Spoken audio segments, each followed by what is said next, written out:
মুসলমান এ জাতি না, মুসলিম তাকে বলা হয় আসলামতু লিরাব্বিল আলামিন, যার জীবনে সবকিছু আল্লাহকে দিয়ে দেয় সে মুসলমান। আল্লাহ কোরআনে বলছে মুসলিম এ জাতি না, মুসলিম এ জাতি না, মুসলিম হারাম খায় না, মুসলিম হারাম খায় না। মুসলমান হারাম খেলে মুসলমানের কাল জিন্দা থাকে না। মুসলিম মিথ্যা বলে না, মুসলিম আমানতের খেয়ানত করে না। মুনাফিকের তিন আলামত, কথায় কথায় মিথ্যা বলে, আমানত রাখলে খেয়ানত করে, আর ওয়াদা করলে ভঙ্গ করে। এটা হলে বলা হয় মুনাফিক। তো যে মুনাফিক সে মুসলমান হতে পারে নাই। কথা কর না কেন, ঠিক না? মুসলিম হতে হবে, আমাদেরকে মুসলমান হতে হবে। এই কোরআন আল্লাহ বলছে ওয়ালা তামুতুন্না, তোমরা মৃত্যু নিও না। ওয়ালা তামুতুন্না ইল্লা ওয়া আনতুম মুসলিমুন, মুসলমান না হয়ে তোমরা মরো না। আমি ওদেরকে বললাম এত রাতে তোমরা এখানে, বলে হুজুর আমাদের ঘর নাই, আমরা পথে ঘাটে কাটাই। আমি বললাম তোমরা খাও কি? বলে ভিক্ষা করি। মানুষ আমাদেরকে খেতে দেয়, মন চালি দেয়, না চেলে না দেয়, মাঝে মধ্যে মারে, মাঝে মধ্যে ধমক দেয়, গালি দেয়। দেখবেন পথ শিশুরা যদি কারো কাছে কিছু এসে চায়, মানুষ ধমক দিয়ে তারে পাঠিয়ে দেয়, গালি দেয়, মন্দ বলে, লাথি চবর দেয়, ধাক্কা দিয়ে সরিয়ে দেয়। এইরকম সারা বাংলাদেশে প্রায় 5 লক্ষের মতো আছে। এই বাচ্চাদের দায়িত্ব কার? এই বাচ্চাদের দায়িত্ব রাষ্ট্রের। রাষ্ট্র এই দায়িত্ব পালন করতে ব্যর্থ হয়েছে। রাষ্ট্রের দায়িত্ব ছিল বাচ্চার মা ফিরিয়ে দিবে। যদি মা ফিরাইতে পারে না পারে তাহলে রাষ্ট্র মা হয়ে যাবে। যদি এই বাচ্চার দায়িত্ব রাষ্ট্র নেবে, রাষ্ট্র তার বাবা ফিরাবে। যদি বাবা না দিতে পারে তাহলে রাষ্ট্র নিজে বাবা হয়ে যাবে। কি কথা কর না কেন? রাষ্ট্র নিজে বাবা হয়ে যাবে, রাষ্ট্র নিজে বাবা হয়ে যাবে, রাষ্ট্র বাবা হয়ে যাবে। প্রিয় উপস্থিতি, এইরকম হাজারে হাজারে পথে পথে পথ শিশু যারা আছে ভাই আমার, এই জন্য ভূমিকম্প আসবে, আকাশ থেকে পাথরও নিক্ষেপ হতে পারে। কারণ এই 5 লক্ষ মানুষের সাথে এই দেশের 18 কোটি মানুষ অন্যায় করতেছে, জুলুম করতেছে।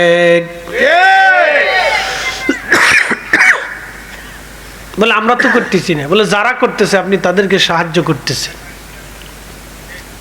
এদেশের এত রাজনৈতিক দল, কত রাজনৈতিক দল, বাপরে বাপ, আজ পর্যন্ত কোনো রাজনৈতিক দলকে দেখলাম না পার্লামেন্টের সামনে দাঁড়াইয়া 10,000 লোক নিয়ে মিছিল দিয়ে বলছে এই পথ শিশুদের অধিকার ফিরাইতে হবে, নতুবা আমরা রাস্তা ছাড়বো না। সবাই যার যার নিজের দলের স্বার্থ নিয়ে রাস্তা ভাঙে, গাড়ি ভাঙে, মানুষের গোড়া ভাঙে, সেটা ভাঙে, হরতাল ডাকে, সেই ডাকে, সেই ডাকে।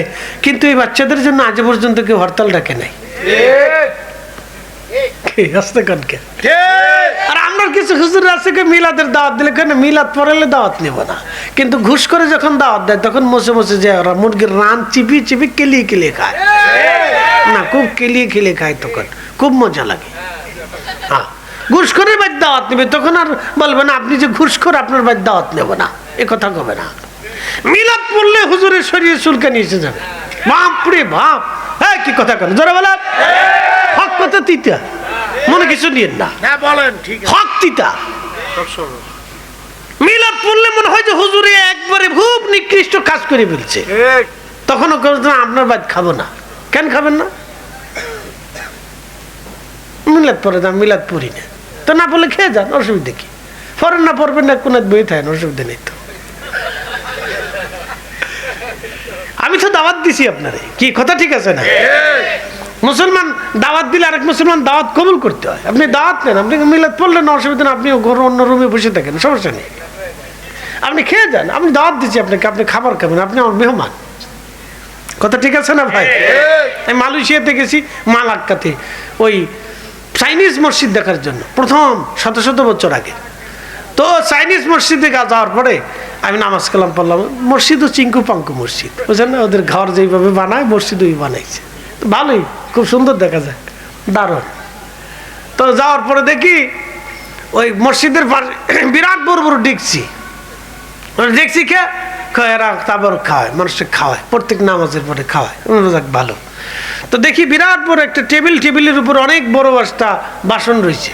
ওই যে আমাদের তবলিগের ভাইরা যে একটা বাসনের ভিতরে খাবার খানে সবাই গলে একসাথে, ওইরকম একটা।